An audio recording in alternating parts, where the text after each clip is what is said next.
Imagine what it would be like if strange and unfamiliar faces came to your house to take you to a school far away from your family.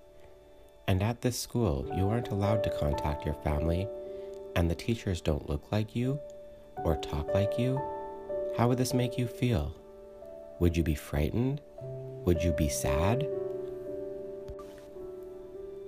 This was the reality for many Indigenous children living in Canada. Indigenous children were taken from their families and placed in special schools called residential schools. At these schools, children were not allowed to speak their language, and over time, their language became a distant memory. Is your language important to you? How do you use your language? How does your language allow you to express your feelings, your emotions, and your personality? In the book Stolen Words by Melanie Florence, we are introduced to a little girl who is much like many of you. She is happy and playful, and she enjoys school. She loves her family very much. One day, the little girl is walking home from school with her grandfather, and she asks him, "How do you say grandfather in Cree?" As a Cree girl herself, she is curious about the language of her people.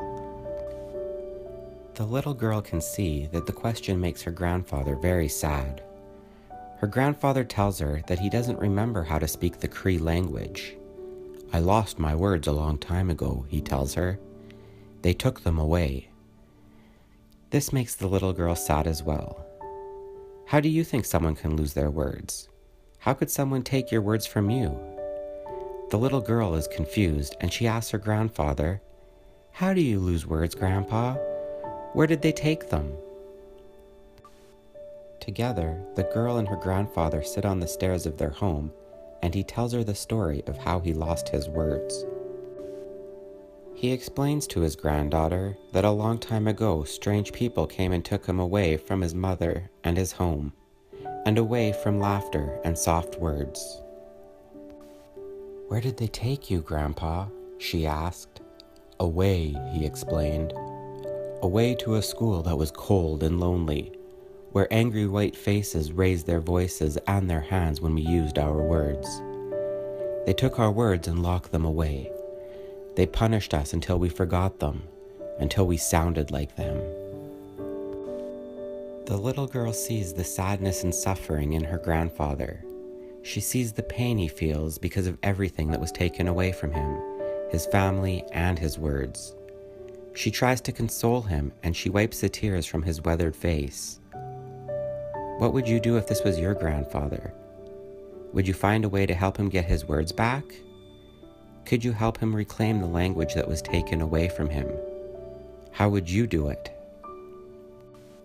Read the book to find out how the 7-year-old girl helps her grandfather find his words again. Find out how the girl and her grandfather search for the words that were taken from him, and how together they free them. Read to find out the Cree words for grandfather, granddaughter, and other Cree words, and see how happy finding these words makes the both of them. The book Stolen Words by Melanie Florence and illustrated by Gabrielle Grimard looks at the loving relationship between a 7-year-old Indigenous girl and her grandfather, and how a little girl helps her grandfather to remember the words that were taken from him so long ago.